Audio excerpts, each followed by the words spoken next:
Get a mentor. Mm, Have somebody that you can learn from, that you can just soak the knowledge up and continuously learn. But I think one of the biggest pieces of advice is you can't do this alone. yeah. In commercial, you need to have a partner, a team, somebody or some people that you can trust, that you can work with well. Once I partnered them up, within a month, they have a $1.9 million building under contract. They have 3 commercial leases that they're finalizing. Immediately, they've generated 4 or 5 deals and real deals that are closing, that are being signed. And it's because they were able to work so well together that they pushed each other to close, right? Amazing. And I think that's so important. It's just find your person. Find your person. Welcome to the Real Estate Pros Show, where we interview real estate investing professionals from coast to coast, as well as the service providers that serve the real estate investing industry. Our goal is simple: share what's working now to help you improve and scale your business to the next level and meet the pros that can help you get there.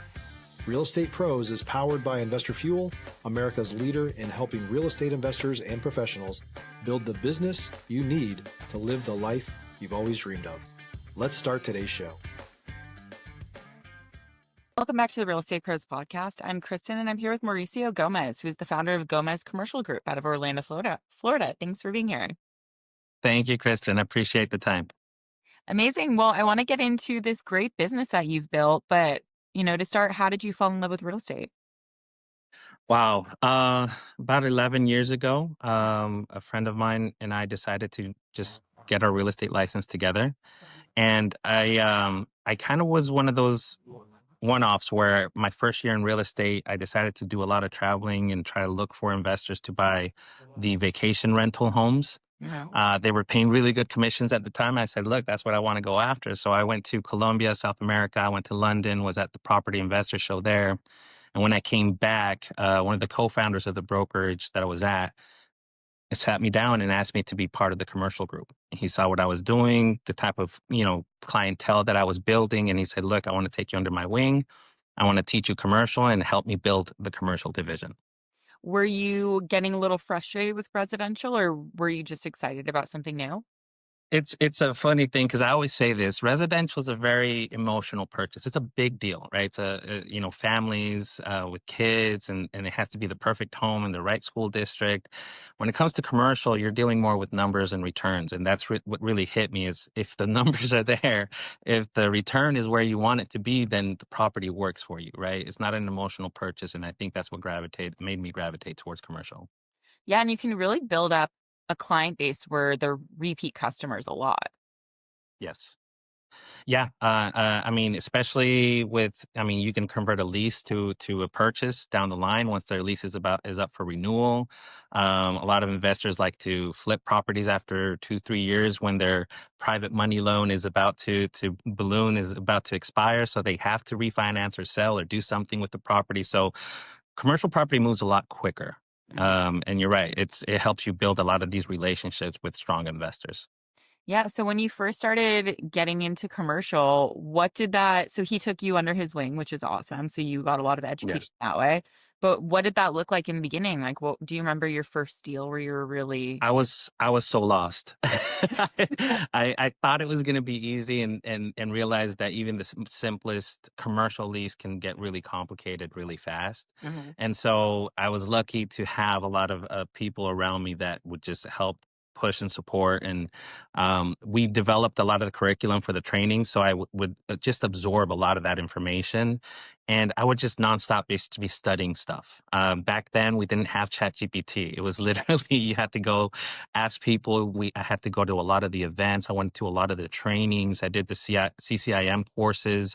I did a lot of stuff. But what really taught me kind of the ropes was doing and making mistakes and learning from those mistakes or losing deals. Unfortunately, you learn a lot with the deals that you lose because you start reflecting on what you could have done differently. So just from the get-go, just hitting the ground running and just learning as I go. Yeah. And can you think of like one of those early mistakes that you really learned from?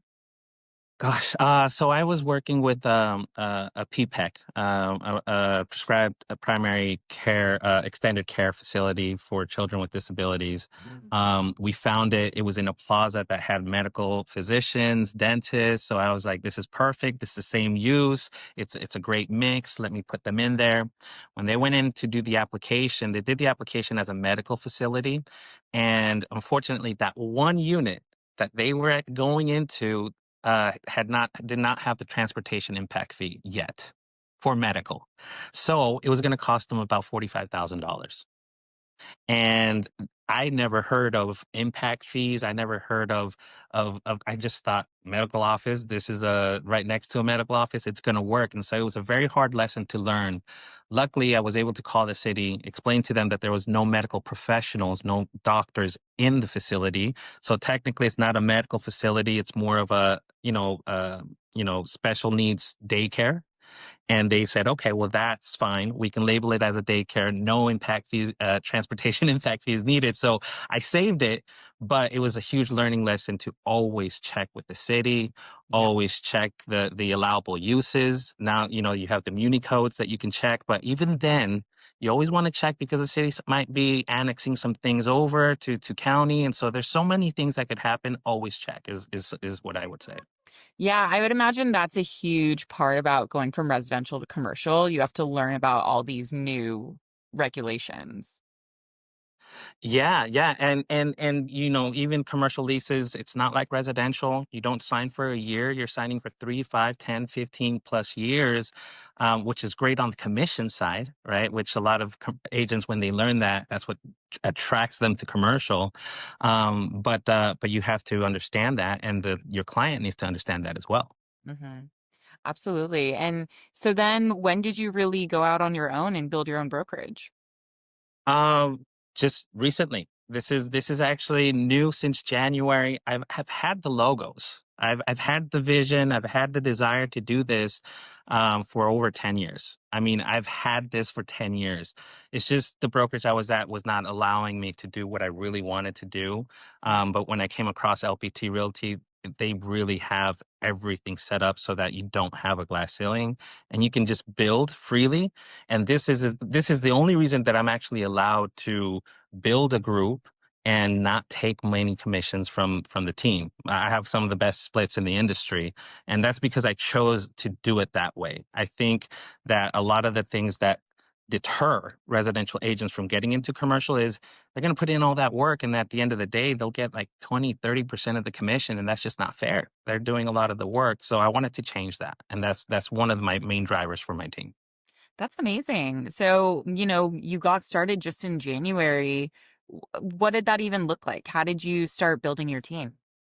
I had a few agents that came with me when I made the switch, and the first thing I did was I created a 90-day challenge. I wanted to really assess how they were working the commercial world and commercial transactions, and also wanted to assess how they picked up on certain things that I felt would help them prospect, would help them get integrated into the industry.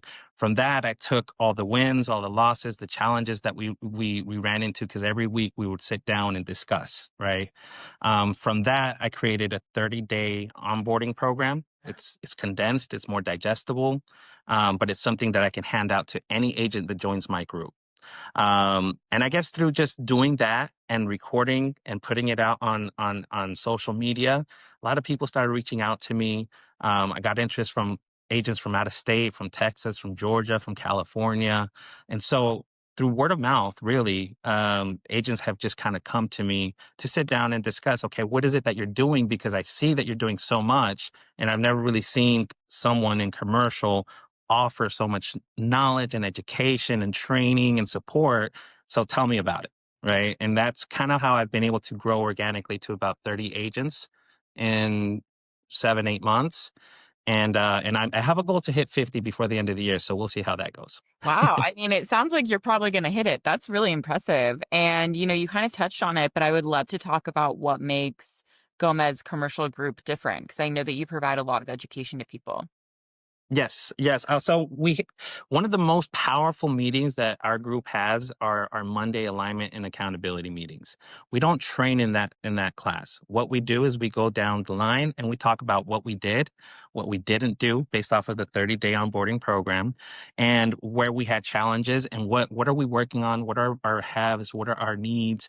Through that and through those conversations, all the other agents that are present are learning. They're picking up on challenges that they might run into if they're doing those types of transactions. So it's just basically a very high energy alignment meeting to give you the motivation to be able to set your goals for the week and to keep each other accountable. Mhm. Our team is not the type of team that we're going to be fighting for deals and fighting for commissions. We're really there to help each other out, and we have no doubt that we're all here to support each other. And I think that's really something that's powerful to have in the commercial world. Yeah, how do you create that type of culture? Uh, by example and by being available and by correcting when I see something, oh, I'm looking for a church. Oh no, I'm looking for a church too. So I'm not going to tell you anything. What I do is I just throw the properties into the group chat. First come, first serve. I mean, you're you're in a world where you're gonna have like needs, but that doesn't mean you can't still help each other, right? And so the moment that you're trying to pull back and be secretive about something, that's where I kind of correct it and say it shouldn't be this way, because if you're gonna help your fellow agent close a deal, trust me, that's gonna come back when they have something that you might need. Right. And so when we create that synergy, that's what allows the agents to kind of feel a lot more comfortable in that environment and start helping each other out. Absolutely. And kind of providing this education. It's interesting because real estate is one of those industries where you get your license and you're expected to just kind of do it. And you're expected to Yeah. just kind of start producing. And that's not necessarily how it works. So I know what makes you special is like you don't just have 30 agents, you have 30 producing agents. That's a huge detail because you see a lot of teams or commercial teams and you see brokerages that are not commercial trying to grow a commercial division. And one of the biggest things that I see or flaws that I see is that they start charging a monthly fee and they're not providing the value to pay a monthly fee. In fact, they lose sight of the training, of the education, of the support that is needed for a new agent to get into the industry. And so what happens is they get a bunch of agents that are paying a monthly fee, and the broker is getting the revenue. They're happy, but where's the development? Where's the growth? Where's the support? And then that's where you get agents that are start getting, secretive. They don't share things because they want to keep it proprietary. And then you're not breaking the chains. You're not breaking these cycles that you see in the commercial world. Yeah. And what would be some of your advice for someone starting out? Like how can you break $1 million listing for the first time? Uh, the easiest way possible, and it's the way that it's always worked. Knocking on doors, making phone calls, going to networking events, being present, and learning the lingo, right? So a lot of the value that you get in our meetings is you start learning the lingo because I promise you, I'll pick up the phone and I'll call a broker right then and there. Oh, you're having a hard time getting a hold of this person. Let me call them. And I'll leave a message, and all my agents are hearing me leave a message. So they're learning verbiage, lingo, how to present themselves in the commercial world. If you call and you say, hi, how much is your rent? Immediately you're going to be labeled a residential agent and they're not going to give you the time of day. Right. Right. So there's the little things, the little details, the attention to the details that's going to help you kind of present yourself as a professional so that you can get taken a little bit more serious. Yeah, I mean, that's interesting what you just said about asking about rent. What are some other maybe quick red flags that a lot of commercial agents, maybe shifting from residential, do? Uh, Having residential and commercial on their business cards. And don't get me wrong, I am not against the residential agent. Okay, if you're closing deals on the residential side, good for you. I mean, that's your money. You're paying bills. You're supporting your family. I'm never going to stop you from doing that, but you do need to separate the two, Mm. right? So you need to have a commercial card. If you're sending out an email to a commercial agent, make sure your signature is a commercial signature. That make sure you don't have top residential superstar even though it's a great accolade, you don't want to show that to a commercial agent because unfortunately in commercial, you get judged very quickly. And because they get so many emails, so many phone calls, they're gonna try to sort through everything and just deal with the ones that they feel that they can close with. So Right. yeah, there's the little things. Yeah. Yeah, people just want to, like, you want to be taken seriously. Literally is the biggest piece because one of the biggest complaints I hear from newer agents trying to get into commercial is they don't call me back. They Mm. don't respond. I spent 2 weeks trying to get a hold of them, and then I called the broker. And don't do that. In residential that could work, but in commercial, you call the broker. The broker's going to be like, "Who's this?" Hang up. Yeah. They're not even going to give you the time of day. So there's ways, and that's a lot of what I teach within Yeah. my group. That's amazing. I mean, it's amazing that you provide the education because all of that is very nuanced. It's not stuff that you could maybe even Google, you know? It's not. And something that I haven't shared with you is that this is just the beginning, right? The 30-day program that I created is now going through a process of becoming actual curriculum to have an educational platform. Thanks. My goal is to be able to have that platform to be able to scale and to be able to offer this to anybody. Yeah. So it's a process, but luckily I'm able to test this out with the group, right? And be able to have that proof of concept before getting it out there. But I'm very excited about the things that I'm working on for the team. Yeah, that's very exciting. It seems like you really love just helping people in their career.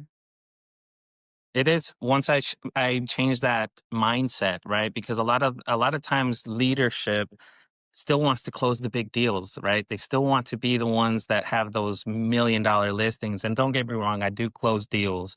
But the moment I shifted and I said, it's not about me closing deals, it's about the agent and being able to provide them with the training and support and get them up and running.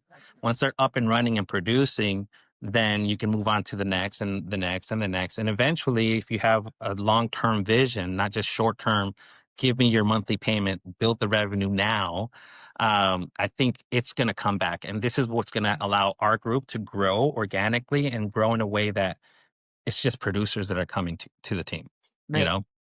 Yeah, and you were saying earlier that there's a big difference between an agent and a closer, and I would love for you to talk more about that too. Yeah, yeah. So as I mentioned, you're going to see a lot of commercial teams that are growing like crazy, but the reality is they're just collecting numbers and collecting agents to be able to build that monthly revenue with the monthly fee. And that's, I think, the biggest downfall of brokerages that are trying to build a commercial division is that they immediately try to figure out how am I going to get the revenue now, right? Bottom line, this is what's important to me. This is why I love the platform at LPT because they just allow me to do what I need to do at my pace. And I think my pace is the right way to do it because I'm not charging a monthly fee. What I'm trying to do is I'm trying to build the value of my tools, my resources, and my training because my focus is right now I have 30 agents. I got to make sure those 30 agents are able to produce if I was gone. If I'm not there, how are they going to produce and who are they going to go to for assistance and how are they going to use the resources that I'm providing for them to be able to generate deals, right? And I think that shift in that focus is what makes our group different from most groups out there because as a leader, I'm not worried about my bottom line revenue right now. It's a sacrifice I'm making right now because I know that I'm building for the long term. Yeah, sorry. um Cat made a little appearance. Amazing. I think it's really wonderful what you're doing. I would love for you to talk about maybe a piece of advice that you wish you learned earlier in your career, maybe about building a business. Um, get a mentor. Mm. Have somebody that you can learn from, that you can just soak the knowledge up and continuously learn. But I think one of the biggest pieces of advice is you can't do this alone. Yeah. In commercial, you need to have a partner, a team, somebody or some people that you can trust, that you can work with well. A lot of times agents will work together and then they start clashing and then they start fighting over the commission splits and then they start worrying about things that they should not be worrying about. And that will drive them away from being able to close the deal. So what's more important is from that is finding somebody you're comfortable with. Somebody that's on your same vibration, at your same pace, someone that complements your talents, right? They might know a lot of stuff about this. You might know a lot of stuff about that. And then together you guys are a powerhouse, right? So something that I actually do with my team is I try to partner them up. I try to see, you know, how this person is working with this person. And I've gone up to them and I said, look, I actually think you would do good if you get together with this agent, because I think you guys working together would be just amazing. And that's actually one of my success stories. Within 3 months, these two agents, once I partnered them up, right? Before they were kind of, you know, trying and trying, and just wasn't hitting, it just wasn't working. Once I partnered them up, within a month, they have a $1.9 million building under contract. They have 3 commercial leases that they're finalizing. And that building, once it's bought, the client has another building that they're going to have to lease out. So immediately they've generated 4 or 5 deals, and real deals that are closing, that are being signed. And it's because they were able to work so well together that they pushed each other to close. Right. And I think that's so important. It's just find your person, find your person. Absolutely. I feel like that's such good advice. You know, better when you have people to bounce your, you know, ideas off of. Literally, sometimes that's all they want. Let me just bounce this off of you. And you'd be surprised how many agents that are trying to get into commercial do not have that. Yeah. And so what happens? They have to guess, right? Or they start doubting themselves. And so when they make that phone call, you can hear the doubt in their voice. Mm-hmm. And so just being able to have someone to bounce ideas off of and just get that confirmation or affirmation, like, yes, you're doing a good job. Uh-huh. Sometimes that's all they need. Yeah. Amazing. Well, we're at the end of our time, so please tell everybody where to find you. I am in Orlando. Call me. I don't know. Do you want me to like pitch my phone number, my email? Like, However, people get in touch. If you have a website. GomezCommercialGroup.com. You could follow me on Instagram, Gomez Commercial Group, or you could just email me, Mauricio at GomezCommercialGroup.com. If you're interested in commercial, you want to talk commercial, you're whatever, I'm here. Open door policy. Amazing. Well, thank you so much for being here, Mauricio. Thank you so much for the invite. And thank you, everybody, for listening, and we will see you back next time. Thanks for joining us for today's Real Estate Pros Show.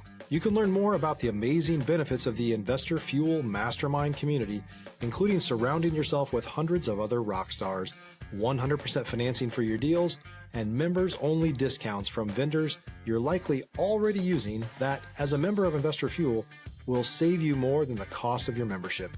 Visit investorfuel.com to learn more. If you're interested in joining us as a guest of this show, please visit investorfuel.com/pros to apply. You can also check the show notes for access to free resources, how to get access to world-class lead generation, and much more. Don't forget to subscribe so you never miss another episode. Have a great day. We'll see you on the next show.